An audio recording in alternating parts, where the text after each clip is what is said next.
আলিপুরদুয়ারের প্রশাসনিক বৈঠকে মুখ্যমন্ত্রী ডেডলাইন মেনে শেষ করতে হবে সমস্ত কাজ এমনই নির্দেশ দিলেন প্রশাসনকে। আবাস নিয়ে কোনো দুর্নীতি নয়, স্পষ্ট বার্তা মমতার। তবে এসবের পরেও আরও একটা প্রশ্ন থেকেই যায়, আদৌ কি স্বচ্ছতা বজায় রাখতে পারবে জেলা প্রশাসন? মানুষের কাজে মানুষের পাশে থাকবেন, মানুষের কোনো সরকারি স্কিম থেকে যাতে কেউ কোনো পয়সা না চায়, আর জোর করে যাতে জমি গভর্নমেন্টের কেউ দখল না করে। সব জেনে শুনেও কি শাক দিয়ে মাছ ঢাকার চেষ্টা মমতার? দফায় দফায় অভিযোগ উঠছে আবাস নিয়ে। লোক ঠকিয়ে গরিবের বাড়ির টাকা গেছে তৃণমূল নেতাদের ব্যাংক অ্যাকাউন্টে, আর এতদিন পর টনক নড়ল মুখ্যমন্ত্রীর।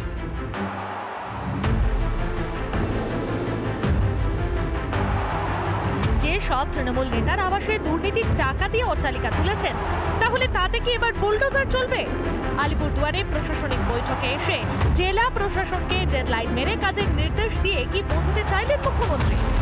গ্রিভ্যান্সেস ডিসপোজালের ক্ষেত্রে ডিপার্টমেন্ট থেকে জেলা ব্লক স্তর থেকে ফিল্ড ভেরিফিকেশন খুব কম সংখ্যায় হচ্ছে।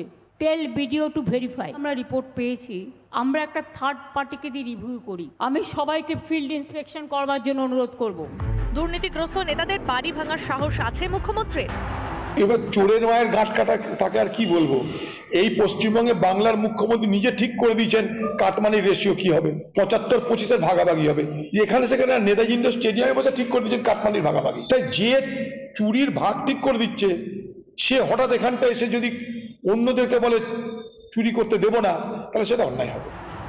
17 ডিসেম্বর আবাসের প্রথম কিস্তির টাকা দেওয়া শুরু করে রাজ্য। বাংলার বাড়ির প্রথম কিস্তির 60,000 টাকা পান 12 লক্ষ পরিবার, কিন্তু কেন্দ্রীয় সরকারের আবাসের টাকা হাতে পাননি বহু পরিবার। কেন্দ্রীয় প্রকল্পের সেই টাকা কোথায়? এবার আমি জিজ্ঞাসা করব, চ্যালেঞ্জও করব, চালিয়ে দেখান না বুলডোজার।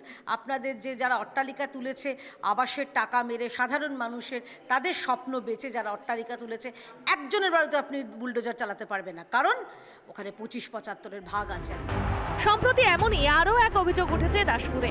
পেল্লায় দুতলা বাড়ি থাকা সত্ত্বেও আবাস যোজনার তালিকায় নাম।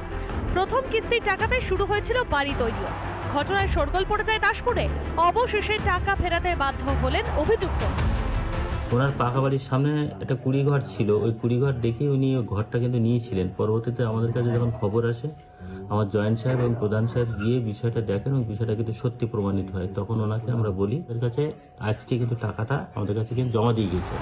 আবাস নিয়ে সঠিক সমীক্ষা করতে বুধবার ও আলিপুরদুয়ারের প্রশাসনিক সভা থেকে মুখ্যমন্ত্রীর বার্তায় আদৌ কি টনক নড়বে জেলা প্রশাসনের? রিপাবলিক বাংলা।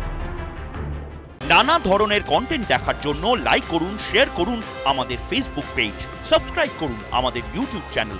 পাশাপাশি অন্যান্য ব্রেকিং নিউজের জন্য অবশ্যই চোখ রাখুন রিপাবলিক বাংলায়।